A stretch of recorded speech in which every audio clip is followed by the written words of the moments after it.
Martirio de Policarpo. Hacia el año 156. Epístola de la Iglesia de Esmirna a la de Filomelio. La Iglesia de Dios que reside en Esmirna a la Iglesia de Dios que reside en Filomelio, y a todas las fraternidades de la Santa y Universal Iglesia que reside en todo lugar, misericordia y paz y amor de Dios el Padre y nuestro Señor Jesucristo os sean multiplicados. Y os escribimos, hermanos, un relato de lo que sucedió a los que sufrieron martirio, y en especial al bienaventurado Policarpo, que puso fin a la persecución, habiendo puesto sobre ella, por así decirlo, el sello de su martirio. Porque casi todos los sucesos antes mencionados acaecieron para que el Señor pudiera mostrarnos una vez más un ejemplo de martirio que es conforme al Evangelio. Porque fue demorándolo para que pudiera ser entregado, como hizo el Señor, con miras a que nosotros también pudiéramos ser imitadores suyos, no mirando solo a lo que nos afecta a nosotros, sino también a lo que afecta a nuestros prójimos. Porque incumbe al amor verdadero y firme no solo desear ser uno salvado, sino también que lo sean los hermanos. 2. Benditos y nobles son, pues, todos los martirios que tienen lugar según la voluntad de Dios, porque nos corresponde ser muy escrupulosos y asignar a Dios el poder sobre todas las cosas.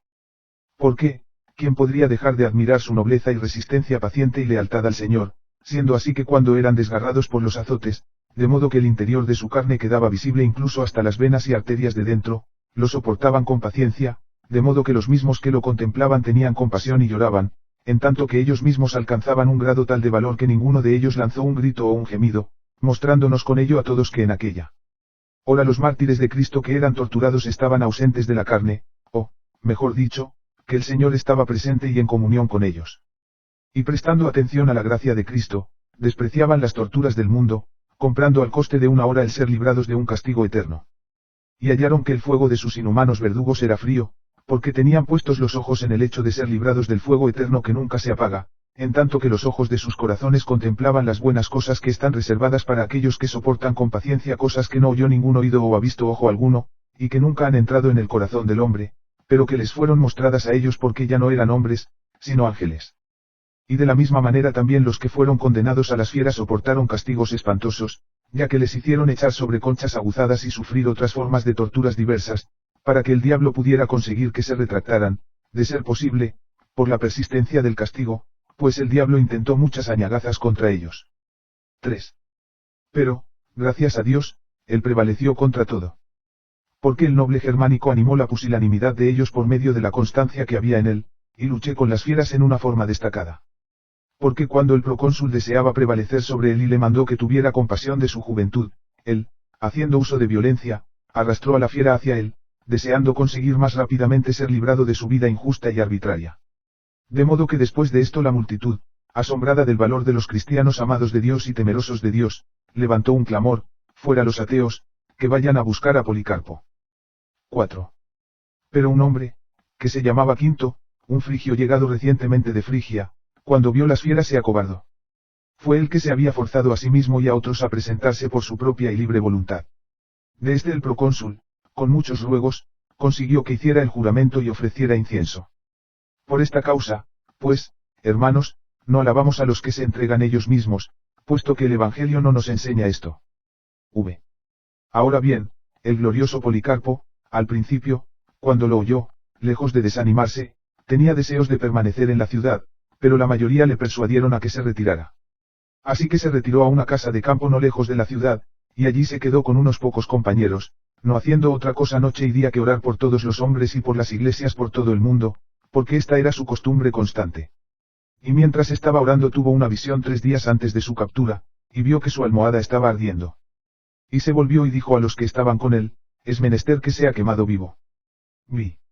Y como los que le estaban buscando persistían, él se fue a otra casa de campo, y al poco llegaron allí los que le buscaban, y como no le hallaron, echaron mano de 2 muchachos esclavos, uno de los cuales confesó bajo tortura, porque le era imposible permanecer escondido cuando las mismas personas que le habían delatado eran gente de su propia casa. Y el capitán de los gendarmes, que resulte precisamente llamarse Herodes, tenía muchos deseos de llevarle al estadio. Esto sucedió para que pudiera cumplir su suerte designada, o sea, el ser hecho participante con Cristo, en tanto que ellos, los que le traicionaban, sufrían el mismo castigo de Judas. 7. Así que llevándose al muchacho con ellos, en viernes, hacia la hora de la cena, los gendarmes y jinetes se dirigieron con sus armas acostumbradas, apresurándose como contra un ladrón. Y llegando todos ellos tarde al anochecer, hallaron al hombre echado en cama en un aposento alto de cierta cabaña, y aunque él podría haberse ido a otro lugar, no quiso, diciendo, sea hecha la voluntad de Dios. Así que cuando oyó que venían, se dirigió hacia abajo y conversó con ellos, en tanto que los presentes se maravillaban de su edad y de su constancia, preguntándose cómo podía haber tanta ansia para aprehender a un anciano como él. Con lo cual, inmediatamente dio orden de que se dispusiera una mesa para ellos, para que comieran y bebieran en aquella hora tanto como desearan. Y les persuadió a concederle una hora para que pudiera orar sin ser molestado, y cuando ellos consintieron, él se levantó y oró, estando tan lleno de la gracia de Dios, que durante 2 horas no pudo callar, y todos los que le oían estaban asombrados, y muchos se arrepentían de haber acudido contra un anciano tan venerable. 8. Pero cuando finalmente puso fin a su oración, después de recordar a todos los que en un momento u otro habían estado en contacto con él, pequeños y grandes, altos y bajos, y a toda la Iglesia universal por todo el mundo, llegó la hora de partir, y le sentaron sobre un asno y le llevaron a la ciudad, y era un gran sábado.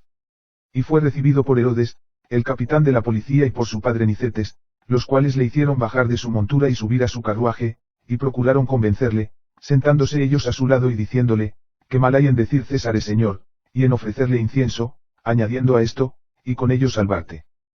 Pero él al principio no les dio respuesta. Sin embargo, cuando ellos persistieron, les dijo, no voy a hacer lo que me aconsejáis. Entonces ellos, viendo que no podían persuadirle, hicieron uso de amenazas y le hicieron bajar rápidamente, de modo que se hirió en la espinilla cuando bajaba del carruaje.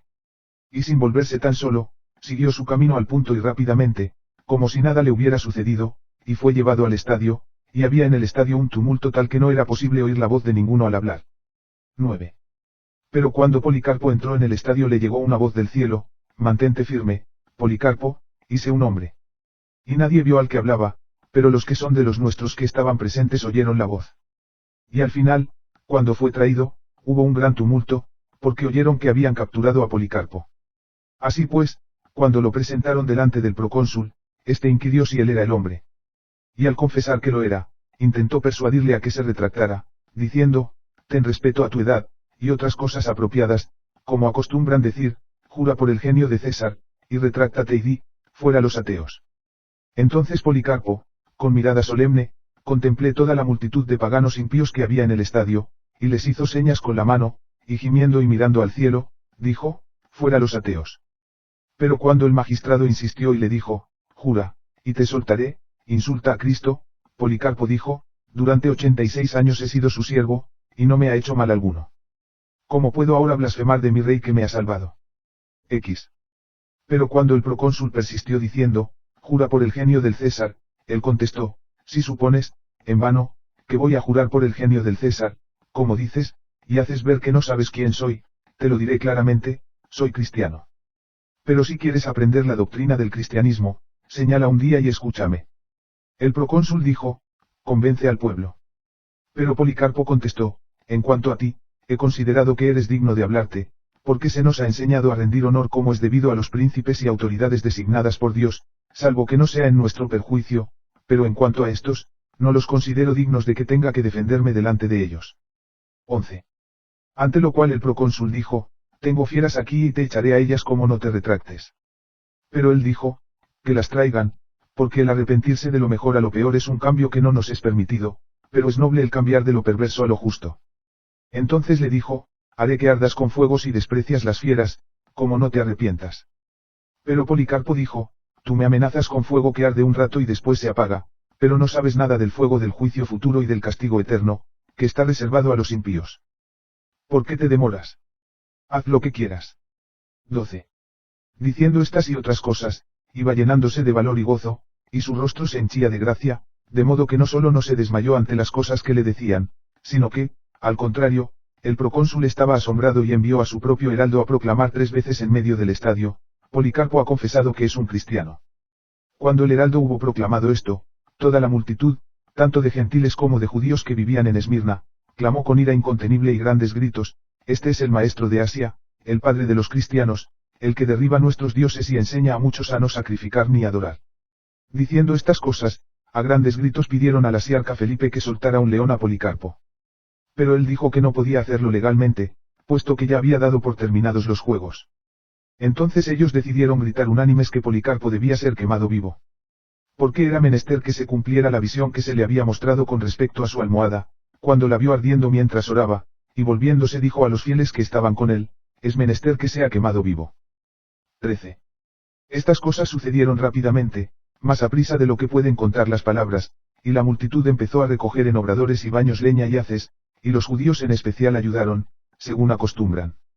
Pero cuando estuvo listo el montón de leña, él mismo se quitó las prendas externas y se soltó la faja, esforzándose también en quitarse los zapatos, aunque no tenía la costumbre de hacerlo antes, porque todos los fieles en todo momento se esforzaban por quien tocaría antes su carne. Porque había sido tratado con todo honor toda su vida, incluso antes de que le salieran canas. Al punto, los instrumentos que estaban preparados para la hoguera fueron colocados a su alrededor, y como iban también a clavarle a la estaca, él dijo, dejadme como estoy, puesto que él me ha concedido que pueda resistir el fuego, también me concederá que pueda permanecer inmóvil en la hoguera, sin tener que ser sujetado por los clavos. 14. Y ellos no le clavaron, pero le amarraron. Entonces él, colocando las manos detrás y amarrado a la estaca como un noble cordero del gran rebaño para ser como una ofrenda, un holocausto preparado y aceptable a Dios, mirando al cielo dijo, oh Señor Dios Todopoderoso, Padre de tu amado y bendito Hijo Jesucristo, por medio del cual hemos recibido conocimiento de ti, el Dios de ángeles y poderes, y de toda creación y de toda la raza de los justos, que viven en tu presencia, te bendigo porque me has concedido este día y hora para que pueda recibir una porción entre el número de los mártires en la copa de, tú, Cristo en la resurrección de vida eterna, tanto del alma como del cuerpo, en la incorruptibilidad del Espíritu Santo. Que pueda ser recibido con ellos en tu presencia este día, como un sacrificio rico y aceptable, que tú has preparado y revelado de antemano, y has realizado, tú que eres el Dios fiel y verdadero. Por esta causa, sí, y por todas las cosas, te alabo, y bendigo, y glorifico, por medio del sumo sacerdote eterno y celestial, Jesucristo, tu Hijo amado, por medio del cual, con él y el Espíritu Santo, sea gloria ahora y, siempre, y por todos los siglos. Amén. 15. Cuando hubo ofrecido el amén y terminado su oración, el verdugo encendió el fuego. Y cuando surgió la llama poderosa, todos los que pudimos verlo, contemplamos un portento, sí, y fuimos preservados para que pudiéramos referir al resto lo que había sucedido. El fuego, formando la apariencia de una bóveda, como la vela de un navío llenada por el viento, formé una pared alrededor del cuerpo del mártir, y estaba allí en medio, no como carne quemándose, sino como, un pan en el horno o como, oro y plata refinados en un horno. Porque percibimos un olor fragante, como si desprendiera olor de incienso o de algún bálsamo precioso. 16.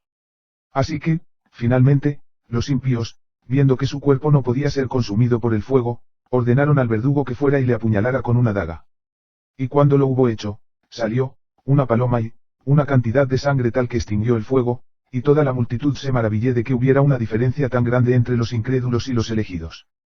En el número de estos estaba este hombre, el glorioso mártir Policarpo, que fue un maestro apostólico y profético en nuestros propios días, un obispo de la Santa Iglesia que está en Esmirna. Porque cada palabra que pronunció su boca se cumplió o bien se cumplirá. 17. Pero el maligno, celoso y envidioso, el adversario de la familia de los justos, habiendo visto la grandeza de su martirio y lo intachable de su vida desde el principio, y cómo fue coronado con la corona de la inmortalidad, y hubo ganado un premio que nadie puede desmentir, se las arregló para que ni aun su pobre cuerpo fuera sacado y llevado por nosotros, aunque muchos deseaban hacerlo y tocar su carne santa.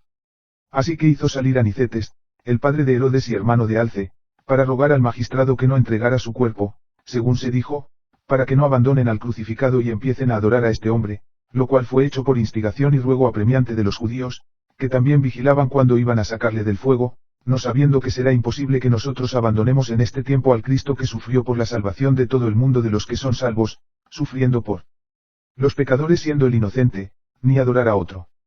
Porque a él, siendo el Hijo de Dios, le adoramos, pero a los mártires, como discípulos e imitadores del Señor, los respetamos y queremos como merecen, por su afecto incomparable hacia su propio Rey y Maestro. Que nuestra suerte sea también ser hallados copartícipes y condiscípulos de ellos. 18. El centurión, pues, viendo la oposición levantada por parte de los judíos, le puso en medio y lo quemó según su costumbre. Y así nosotros, después, recogimos sus huesos, que son mucho más valiosos que piedras preciosas y que oro refinado, y los pusimos en un lugar apropiado, donde el Señor nos permitirá congregarnos, según podamos, en gozo y alegría, y celebrar el aniversario de su martirio para la conmemoración de todos los que ya han luchado en la contienda y para la enseñanza y preparación de los que han de hacerlo más adelante. 19. Así ha sucedido que el bienaventurado Policarpo, habiendo recibido el martirio en Esmirna con los de Filadelfia, 12 en conjunto, es recordado de modo especial más que los otros por todos, de manera que se habla de él incluso entre los paganos en todas partes, porque mostró no solo que era un maestro notable, sino también un mártir distinguido, cuyo martirio todos desean imitar, viendo que fue según el modelo del Evangelio de Cristo. Habiendo vencido con su sufrimiento al gobernante injusto en el conflicto y recibido la corona de la inmortalidad, se regocija en la compañía de los apóstoles y de los justos, y glorifica al Dios y Padre Todopoderoso, y bendice a nuestro Señor Jesucristo, el Salvador de nuestras almas y piloto de nuestros cuerpos y pastor de la Iglesia universal que se halla por todo el mundo. XX. En verdad pedisteis que se os mostraran en gran detalle todas las cosas que han sucedido, pero nosotros, hasta aquí, os hemos mostrado cómo fue en un sumario por medio de nuestro hermano Marciano. Cuando os hayáis enterado de estas cosas, enviad la carta también a otros hermanos que están más lejos, para que ellos también puedan glorificar al Señor, que elige entre sus propios siervos. Ahora, al que es poderoso para traernos a todos por su gracia y bondad a su reino eterno, por medio de su Hijo unigénito Jesucristo, sea gloria, honor, poder y grandeza para siempre. Saludad a todos los santos. Los que están con nosotros os saludan, y Evaristo, que escribió esta carta, con toda su casa. XXI. El bienaventurado Policarpo sufrió el martirio el segundo día de la primera parte del mes Anticus, el séptimo día antes de las calendas de marzo, en un gran sábado, a la hora octava. Fue capturado por Herodes, cuando Felipe de Troulis era sumo sacerdote, en el proconsulado de Statius Quadratus, pero en el reino del Rey eterno Jesucristo. Al cual sea la gloria, honor, grandeza y trono eterno, de generación en generación. Amén. XXI. 1. Que Dios os sea propicio, hermanos, en tanto que andáis en la palabra de Jesucristo que es según el Evangelio, con quien sea la gloria de Dios para salvación de sus santos elegidos, así como el bienaventurado Policarpo sufrió el martirio, en cuyas pisadas sea nuestra suene para ser hallados en el reino de Jesucristo.